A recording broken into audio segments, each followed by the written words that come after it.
Students, रीनीट 2026 की date आ गई है और वो है 21 जून। अभी हमारे पास लगभग 35 से 36 दिन बचे हुए हैं। अभी आपको मोटिवेशन की जरूरत नहीं है, अभी आपको चाहिए क्लियरिटी कि करना क्या है। और इस वीडियो में मैं आपको वही बताऊंगा। अगर फिजिक्स के पेपर में आप प्रेशर में आकर गलती कर दिए थे, फिजिक्स का पेपर आपके अकॉर्डिंग नहीं गया, अगर आपके पहले मार्क्स कम आ रहे थे, तो अब आपके पास एक मौका है कमबैक करने का। और इसीलिए मैंने ये वीडियो बनाया है कि स्ट्रॉन्गेस्ट कमबैक कैसे करना है। वीडियो पूरा देखिए और मैं आपको बताऊंगा स्टेप बाय स्टेप कि कैसे आप मैक्सिमम इंप्रूवमेंट ला सकते हैं अपनी प्रिपरेशन में। इस वीडियो में मैं आपको वही बताऊंगा कि क्या चीज इग्नोर करना है और क्या सही चीजें करना है, जिससे हम कम से कम टाइम में लगभग 35-36 दिन में मैक्सिमम से मैक्सिमम इंप्रूवमेंट ला सकें हमारी प्रिपरेशन में। स्टूडेंट्स, रीनीट का पेपर सबके लिए सेम आएगा, लेकिन याद रखो सबका माइंडसेट सेम नहीं होगा। कुछ लोग यूट्यूब पे स्ट्रेटजी वीडियो सर्च करेंगे, कुछ लोग पैनिक होंगे और कुछ ही लोग होंगे जो वाकई में कमबैक करेंगे। अब ऑनेस्टली बताओ, फिजिक्स में आपके साथ नीट 2026 के पेपर में क्या हुआ था? आपको कॉन्सेप्ट आते थे लेकिन वो क्वेश्चन में अप्लाई नहीं हो रहे थे, या पेपर देखते ही पैनिक स्टार्ट हो गया था, या टाइम मैनेजमेंट नहीं हो पाया था, या कुछ पढ़ा ही नहीं था अच्छे से कि वहां पे जाके कर पाए? ईमानदारी से नीचे कमेंट करना है आपको ये चीजें मुझे। सही बात बोलूं, ये सारी प्रॉब्लम कॉमन है और सबसे अच्छी बात यह है कि ये सारी प्रॉब्लम्स फिक्स हो सकती हैं। देखो, इस बार आपके पास पूरा साल नहीं है, पहले आपके पास पूरा साल था, अब आपके पास 35 दिन है। अब 35 दिन में मैक्सिमम मार्क्स कैसे लेके आना है मैं आपको इस वीडियो में बताऊंगा। अब मैं आपको बताता हूँ बहुत से बच्चे क्या मिस्टेक करेंगे। वो 4-4 घंटे 5-5 घंटे के वीडियो लेक्चर दोबारा देखना स्टार्ट कर देंगे, बट सिलेक्शन बेटा उससे नहीं होने वाला। सिलेक्शन होगा पीवाईक्यू से, पीवाईक्यू सॉल्व करने से, स्ट्रेटजी बना के पढ़ने से और अपनी मिस्टेक्स को रिड्यूस करने से। तो बेटा मैं आपको यहाँ पे हाईएस्ट प्रायोरिटी चैप्टर्स दे रहा हूँ। सबसे पहले बेटा आपको हाईएस्ट प्रायोरिटी पे रखना है मैकेनिक्स को, फिर इलेक्ट्रोमैग्नेटिज्म को, और फिर मॉडर्न फिजिक्स को और लॉजिक गेट्स को। देखो, मैकेनिक्स में जितने भी चैप्टर आते हैं, kinematics, NLM, WEP, centre of mass, rotation, gravitation, gravitation बहुत ही इंपॉर्टेंट है, इससे नीट में 2 क्वेश्चन आते हैं बेटा जनरली।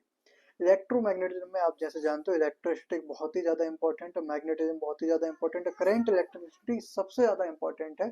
ठीक है ना, 3 क्वेश्चन, कभी कभी 4 क्वेश्चन भी आ जाते हैं। और जैसे कि सभी जानते हैं बेटा, मॉडर्न फिजिक्स तो इम्पोर्टेंट होता ही है, इसमें तो नो डाउट। पहले इससे ज्यादा क्वेश्चन आते थे, 10 तक क्वेश्चन आते थे, अब आजकल 5 या 6 क्वेश्चन आते हैं। ये बात आपको माइंड में रखनी है। और लास्ट बात रही बेटा किसकी? लॉजिक गेट्स की। तो लॉजिक गेट्स जो है बेटा, ये भी एक इम्पॉर्टेंट टॉपिक है। एक क्वेश्चन हर बार आता है और इजी क्वेश्चन होता है। अगर आप कहोगे तो मैं यहाँ पे वीडियो बनाकर डाल दूंगा, आपसे सारे क्वेश्चन सॉल्व हो जाएंगे, बहुत ही इजी चैप्टर है बेटा। ऑनेस्टली अगर मैं एक बात बोलूँ कि इस बार आपको एडवांटेज है। क्यों? क्योंकि आप एक बार प्रेशर फील कर चुके हो। अब आपके लिए ये कोई अननोन बैटलफील्ड नहीं है रीनीट, तो आपको इसका फायदा मिलेगा। और बेटा आपको प्रिपरेशन अब किस तरीके से करनी है? देखो, पहले वीक आपको बेटा, फर्स्ट वीक में आपको मैकेनिक्स और मॉडर्न फिजिक्स करिएगा, ठीक है ना। और सारे क्या बोलते हैं कॉन्सेप्ट का सबसे पहले रिवीजन करो बेटा। डेली पीवाईक्यू सॉल्व करो, ठीक है ना। मिस्टेक नोटबुक बनाओ एक, ठीक है ना। और फॉर्मूला एप्लीकेशन पे फोकस करो, मिस्टेक कम से कम करना है बेटा आपको। सेकंड वीक में बेटा आपको सेम चीजें इलेक्ट्रोमैग्नेटिज्म और ऑप्टिक्स एंड थर्मोडायनेमिक्स के साथ करनी है। वीक 3 में देखो आप क्या कर सकते हो, जो आपके जो कम इंपॉर्टेंट चैप्टर हैं, जैसे कि कम इंपॉर्टेंट चैप्टर कौन से जो मैंने नहीं लिखे हैं उनका नाम था बेटा, जैसे फ्लूइड मैकेनिक्स हो गया आपका, सरफेस टेंशन, विस्कोसिटी, वेव्स हो गया, एसएचएम हो गया, ये कम इंपॉर्टेंट चैप्टर होते हैं नीट के लिए, ठीक है ना। अच्छा, और एक और इम्पोर्टेंट चैप्टर बेटा मैं बताना भूल गया था, आप यूनिट एंड डायमेंशन भी करके जाइएगा, और जो आपके प्रैक्टिकल होते हैं स्क्रू गेज और आपका वर्नियर कैलिपर्स, यहाँ से भी क्वेश्चन आता है, ठीक है। वीक 3 से बेटा आप क्या करना है, full syllabus mock test start कर देना है, ठीक है ना। और सबसे इंपॉर्टेंट बात, सबसे इंपॉर्टेंट चीज है बेटा रिवीजन। फॉर्मूले का बार बार रिवीजन करते जाइएगा, क्योंकि बेटा वहाँ पे फॉर्मूले याद बच्चे भूल जाते हैं, तो फिर वो क्या करते हैं बच्चे, डेरिवेशन से फॉर्मूला लाने की कोशिश करते हैं और उनको टाइम लगता है, ठीक है ना। तो ये चीज मैं आपको बता रहा हूँ, बिल्कुल आप ध्यान रखिएगा। और हमेशा याद रखो, कंसिस्टेंसी प्लस एनालिसिस, टेस्ट का एनालिसिस जरूर करें बेटा। हो सकता है फर्स्ट अटेम्प्ट आपके अकॉर्डिंग नहीं गया हो सकता है कि जब आपने घर पे आके मार्क्स जोड़े होंगे पेपर के बाद, तो मार्क्स कम आए होंगे, आपका दिल टूट गया हो। लेकिन बेटा याद रखो कि बहुत से टॉपर फर्स्ट टाइम में फेल ही होते हैं, लेकिन कॉम्पिटिटिव एग्जाम्स में कमबैक स्टोरीज कॉमन है।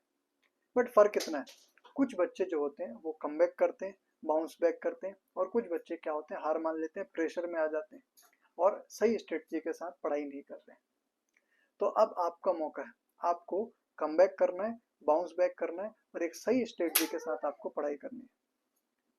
बेटा अगर आप नीट की प्रिपरेशन के लिए, कमबैक के लिए, जेई के लिए अगर सीरियस हो तो इस चैनल को आप सब्सक्राइब कर लीजिए, क्योंकि यहाँ पे आपको फेक मोटिवेशन नहीं मिलेगा। यहाँ पे आपको मिलेंगे फिजिक्स के वीडियो लेक्चर्स, अच्छी क्वालिटी के, इजीली आपको समझ में आने वाले, और सही गाइडेंस कि कैसे पढ़ना है, कैसे प्रिपरेशन करना है।